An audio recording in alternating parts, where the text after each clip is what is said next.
शिव पूजा के अंगभूत होम की विधि। भगवान महेश्वर कहते हैं, स्कंद पूजन के पश्चात अपने शरीर को वस्त्र आदि से आवृत करके हाथ में अर्धपात्र लिए उपासक अग्निशाला में जाएं और दिव्य दृष्टि से यज्ञ के समस्त उपकरणों की कल्पना संग्रह करें। उत्तराभिमुख हो कुंड को देखें, कुशों द्वारा उनका प्रोक्षण एवं ताड़न मार्जन करें। ताड़न तो अस्त्र मंत्र फट्ट से करें, किंतु उसका अभ्युक्षण कवच मंत्र होम से करना चाहिए। खड्ग से कुंड का खात उद्धार पूर्ण और समता करें। कवच होम से उसका अभिषेक और शरमंत्र फट से भूमि को कुटने का कार्य करें। सम्मार्जन, उपलेपन, कलात्मक रूप की कल्पना, त्रिसूत्री परिधान तथा अर्चन भी सदा कवच मंत्र से ही करना चाहिए। कुंड के उत्तर में 3 रेखा, एक रेखा नीचे खींचे जो पूर्वाभिमुखी हो और ऊपर से नीचे तक की ओर गई हो। कुश अथवा त्रिशूल से रेखा करनी चाहिए अथवा उन सभी रेखाओं में उलटफेर भी किया जा सकता है। अस्त्र मंत्र, फट का उच्चारण करके वज्रीकरण की क्रिया करें। नम का उच्चारण करके कुशों द्वारा चतुष्पद का न्यास करें। कवच मंत्र हुम बोलकर अक्षपात्र का और हृदय मंत्र नमः से विष्टर का स्थापन करें। वागीश्रवे नमः, ईशाय नमः ऐसा बोलकर वागेश्वरी देवी तथा ईश का आवाहन एवं पूजन करें। इसके बाद अच्छे स्थान से शुद्ध पात्र में रखी हुई अग्नि को ले आवें। उसमें से क्रव्यादमग्नि प्रहीणोमि दूरम इत्यादि मंत्र के उच्चारण पूर्वक क्रव्याद के अंशभूत अग्निकण को निकाल दें। फिर निरीक्षण आदि से शोधित औदर्य, ऐदव तथा भौत इन त्रिविध अग्नियों को एकत्र करके ओम हुम व्रही चैतन्याय नमः का उच्चारण करके अग्नि बीज रम के साथ स्थापित करें। संहिता मंत्र से अभिमंत्रित धेनु मुद्रा के प्रदर्शन पूर्वक अमृतीकरण की क्रिया से संस्कृत अस्त्र मंत्र से सुरक्षित तथा कवच मंत्र से अवगुंठित एवं पूजित अग्नि को कुंड के ऊपर प्रदक्षिणा क्रम से 3 बार घुमाकर ये भगवान शिव का विजय है ऐसा चिंतन करके ध्यान करें कि वागीश्वरी देव ने इस बीज को वागीश्वरी के गर्भ में स्थापित किया है। इस ध्यान के साथ मंत्र साधक दोनों घुटने पृथ्वी पर टेक कर नमस्कार पूर्वक उस अग्नि को अपने सम्मुख कुंड में स्थापित कर दें। तत्पश्चात जिसके भीतर बीज स्वरूप अग्नि का आधान हो गया है उस कुंड के नाभि देश में कुशों द्वारा परिसीमन करें। परिधान, संभार, शुद्धि, आचमन एवं नमस्कार पूर्वक गर्भाग्नि का पूजन करके उस गर्भज अग्नि की रक्षा के लिए अस्त्र मंत्र से भावना द्वारा श्री वागेश्वरी देवी के पाणी पल्लों में कंकण या रक्षा सूत्र बांधें। सदोज्जात मंत्र से गर्भाधान के उद्देश्य से अग्नि का पूजन करके मंत्र हृदय से 3 आहुतियां दें। फिर भावना द्वारा ही तृतीय मास में होने वाले पुंसवन संस्कार की सिद्धि के लिए वामदेव मंत्र द्वारा अग्नि की पूजा करके शीर से स्वाहा बोलकर 3 आहुतियां दें। इसके बाद उस अग्नि पर जल बिंदुओं से छींटा दें। तदनंतर छठे मास में होने वाले सीमोन्तनय संस्कार की भावना करके अघोर मंत्र से अग्नि का पूजन करके शिष्टाय वषट का उच्चारण करते हुए 3 आहुतियां दें तथा शिखा मंत्र से ही मुख आदि अंगों की कल्पना करके मुख का उद्घाटन एवं प्रकटीकरण करें। तत्पश्चात पूर्ववत 10वें मास में होने वाले जात कर्म एवं नरक कर्म की भावना से तत्पुरुष मंत्र द्वारा गर्भ आदि से अग्नि का पूजन एवं प्रज्वलन करके गर्भमल को दूर करने वाला स्नान करावे तथा ध्यान द्वारा देवी के हाथ में सुवर्ण बंधन करके हृदय मंत्र से पूजन करें। फिर सूतक की तत्काल निवृत्ति के लिए अस्त्र मंत्र द्वारा अभिमंत्रित जल से अभिषेक करें। कुंड का बाहर की ओर से अस्त्र मंत्र के उच्चारण पूर्वक कुशों द्वारा तारण या मार्जन करें। फिर होम का उच्चारण करके उसे जल से सींचें। तत्पश्चात कुंड के बाहर मेखलाओं पर अस्त्र मंत्र से उत्तर और दक्षिण दिशाओं में पूर्वाग्र तथा पूर्व और पश्चिम दिशाओं में उत्तराग्र कुशाओं को बिछाएं। उन पर हृदय मंत्र से परिधि विष्टर 8 दिशाओं में आसन विशेष स्थापित करें। इसके बाद सद्योज्जातादि 5 मुख संबंधी मंत्रों से तथा अस्त्र मंत्र से नालच्छेदन के उद्देश्य से 5 समिधाओं के मूल भाग को घी में डुबोकर उन 5 की आहुतियां दें। तदनंतर ब्रह्मा, शंकर, विष्णु और अनंत दुर्वा और अक्षत आदि से पूजन करें। पूजन के समय उनके नाम के अंत में नमः जोड़कर उच्चारण करें तथा ब्राह्मणे नमः, शंकराय नमः, विष्णवे नमः, अनंताय नमः। फिर कुंड के चारों ओर बिछे हुए पूर्वोक्त 8 विष्टरों पर पूर्वादि दिशाओं में क्रमशः इंद्र, अग्नि, यम, नियति, वरुण, वायु, कुबेर और ईशान का आह्वान और स्थापन करके ये भावना करें कि उन सब का मुख अग्निदेव की ओर है। फिर उन सब की अपनी अपनी दिशा में पूजा करें। पूजा के समय उनके नाम मंत्र के अंत में नमः जोड़कर बोलें तथा इंद्राय नमः इत्यादि। इसके बाद उन सब देवताओं को भगवान शिव की ये आज्ञा सुनावे। देवताओं, तुम सब लोग विघ्न समूह का निवारण करके इस बालक अग्नि का पालन करो। तदनंतर उधर्व, मुख, श्रुक और स्त्रु को लेकर उन्हें बारी बारी से 3 बार अग्नि में दबावें। फिर कुश के मूल, मध्य और अग्रभाग से उनका स्पर्श करावें। कुश से स्पर्श कराए हुए स्थानों में क्रमशः आत्म तत्व, विद्या तत्व और शिव तत्व, इन तीनों का न्यास करें।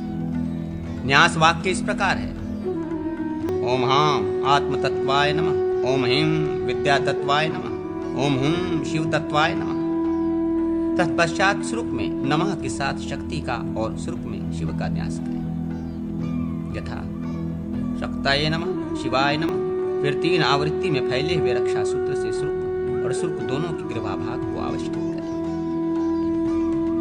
फिर दाहिने पुष्पादि से उनका पूजन करके अपने दाहिने भाग में कुशों के ऊपर उन्हें रख दें। फिर गाय का घी लेकर उसे अच्छी तरह देखभाल कर शुद्ध कर लें और अपने स्वरूप के ब्रह्ममय होने की भावना करके उस घी के पात्र को हाथ में लेकर हृदय मंत्र से कुंड के ऊपर अग्निकुंड में घुमाकर पुनः अपने स्वरूप के विष्णुमय होने की भावना करें। तत्पश्चात घृत को ईशान कोण में रखकर कुशाग्र भाग से घी निकाले और शिर से स्वाहा एवं विष्णवे स्वाहा बोलकर भगवान विष्णु के लिए उस घृत बिंदु की आहुति दी। अपने स्वरूप के रुद्रमय होने की भावना करके कुंड के नाभि स्थान में घृत को रखकर उसका आप्लावन करें। फैलाए हुए अंगूठे से लेकर तर्जनी तक की लंबाई को प्रादेश कहते हैं। प्रादेश बराबर लंबे 2 कुशों को अंगुष्ठ तथा अनामिका, इन 2 अंगुलियों से पकड़कर उनके द्वारा अस्त्र फट के उच्चारण पूर्वक अग्नि के सम्मुख घी को प्रवाहित करें। इसी प्रकार हृदय मंत्र नमः का उच्चारण करके अपने सम्मुख भी घृत का आप्लावन करें। नमः के उच्चारण पूर्वक हाथ में लिए हुए कुश के दग्ध हो जाने पर उसे शस्त्रक्षेप फट्ट के उच्चारण के द्वारा पवित्र करें। एक जलते हुए कुश से उसकी निराजना आरती करके फिर दूसरे कुश से उसे जलावें। उस जले हुए कुश को अस्त्र मंत्र से पुनः अग्नि में ही डालें। तत्पश्चात घृत में एक प्रादेश बराबर कुश छोड़ें जिसमें गांठ लगाई गई हो। फिर धीमे 2 पक्षों तथा ईडा आदि 3 नाड़ियों की भावना करें। ईडा आदि 3 भागों से क्रमशः श्रु द्वारा घी लेकर उसका होम करें। स्वा द्वारा उच्चारण करके श्रुवावस्थित घी को अग्नि में डालें और हा का उच्चारण करके उतशेष घी को उसे डालने के लिए रखे हुए पात्र विशेष में छोड़ दें। अर्थात स्वाहा बोलकर क्रमशः दोनों कार्य अग्नि में हवन और शेष का पात्र विशेष में प्रक्षेप करें। प्रथम ईडा भाग से घी लेकर ओम हम अग्ने स्वाहा इस मंत्र का उच्चारण करके घी का अग्नि में फोम करें और हुतशेष का पात्र विशेष में प्रक्षेप करें। इसी प्रकार दूसरे पिंगला भाग से घी लेकर ओम हाँ सोमाय स्वाहा बोलकर घी में आहुति दें तथा शेष पात्र विशेष में प्रक्षेप करें। फिर सुषुम्ना नामक तृतीय भाग से घी लेकर ओम हाग्निमो सोमाभ्याय स्वाहा बोलकर श्रुवा द्वारा घी अग्नि में डालें और शेष का पात्र विशेष में प्रक्षेपण करें। तत्पश्चात बालक अग्नि के मुख में त्रिनय के स्थान विशेष में 3 नेत्रों का उद्घाटन करने के लिए धृतपूर्ण श्रु द्वारा निम्नांकित मंत्र बोलकर अग्नि में चौथी आहुति दें। ओम हामग्ने शिष्टकृते स्वाहा। तत्पश्चात पहले अध्याय में बताए हुए ओम हा हृदयाय नमः आदि 6 अंग संबंधी मंत्रों द्वारा घी को अभिमंत्रित करके धेनु मुद्रा जगावे। फिर कवच मंत्र होम से अवगुंठित करके शर मंत्र फट से उसकी रक्षा करें। इसके बाद हृदय मंत्र से धृत बिंदु का उक्तक्षेपण करके उसका अभ्युक्षण एवं शोधन करें। साथ ही शिव स्वरूप अग्नि के 5 मुखों के लिए अभिधार होम, अनुसंधान होम तथा मुखों के एकीकरण संबंधी होम करें। अभिभार होम की विधि यूं है: ओम हाँ सद्यो जाताय स्वाहा, हाँ वामो देवाय स्वाहा, हाँ अघोराय स्वाहा, ओम हाँ तत्पुरुषाय स्वाहा, ओम हाँ ईशानाय स्वाहा। इन 5 मंत्रों द्वारा सद्यो जातादि 5 मुखों के लिए अलग अलग क्रमशः घी की एक एक आहुति देकर उन मुखों को अभिघारित घी से आप्लावित करें। यह मुखाभिहार संबंधी होम है। तत्पश्चात दो दो मुखों के लिए एक साथ आहुति दें। यही मुखानुसंधान होम है। ये होम निम्नांकित मंत्रों से संपन्न करें।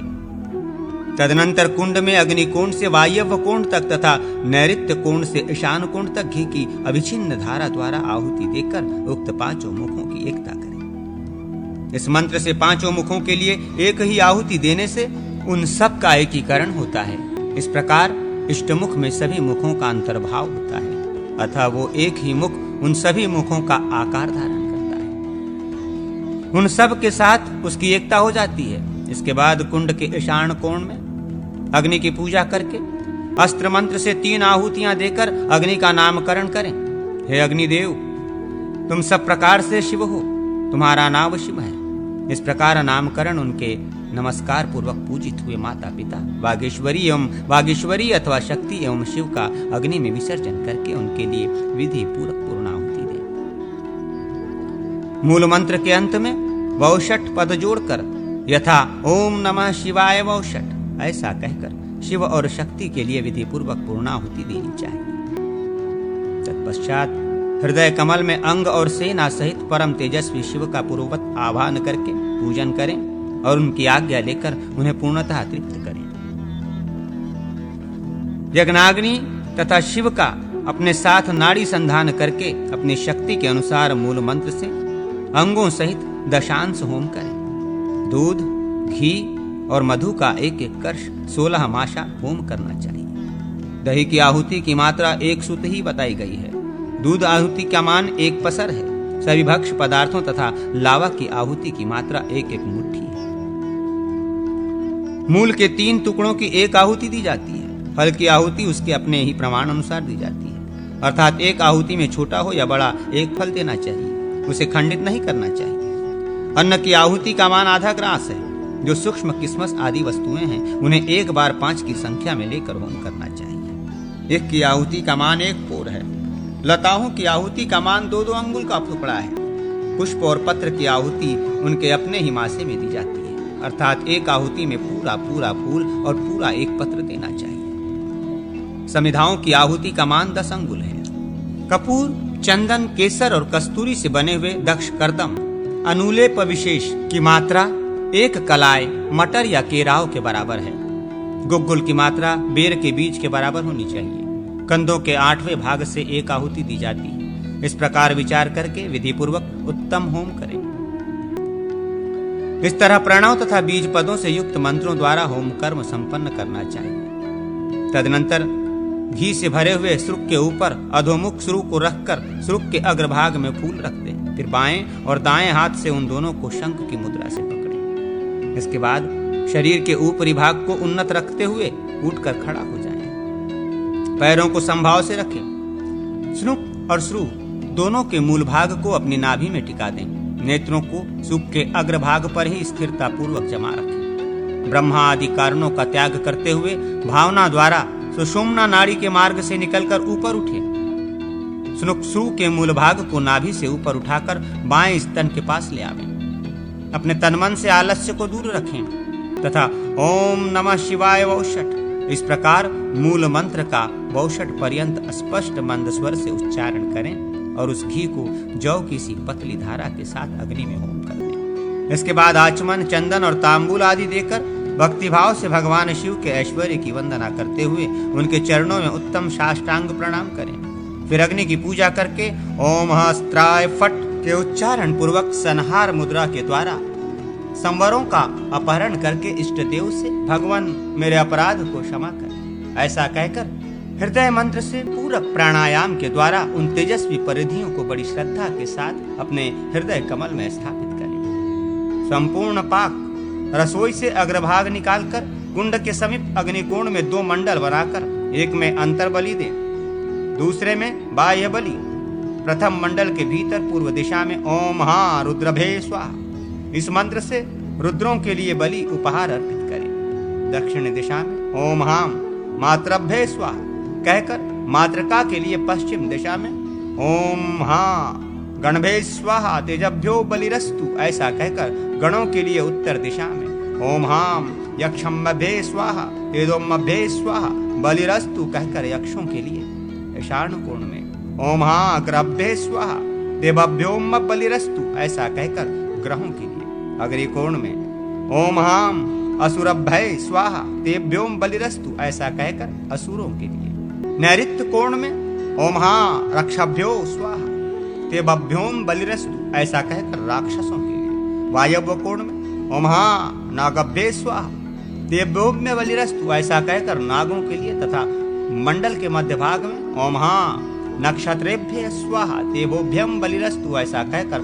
नक्षत्रों के लिए बलि अर्पित करें। इसी तरह ओम हाँ राशिभ्य स्वाहा तेभोभ्यम बलिरस्तु, ऐसा कहकर अग्निकोण में राशियों के लिए। ओम हाँ विश्वभ्यो देवभ्यो स्वाहा तेवभ्योम बलिरस्तु, ऐसा कहकर नैऋतिक कोण में विश्व देवों के लिए। तथा ओम हाम क्षेत्रपालाय स्वाहा तस्मार्यम बलिरस्तु, ऐसा कहकर पश्चिम में क्षेत्रपाल को बलि दें।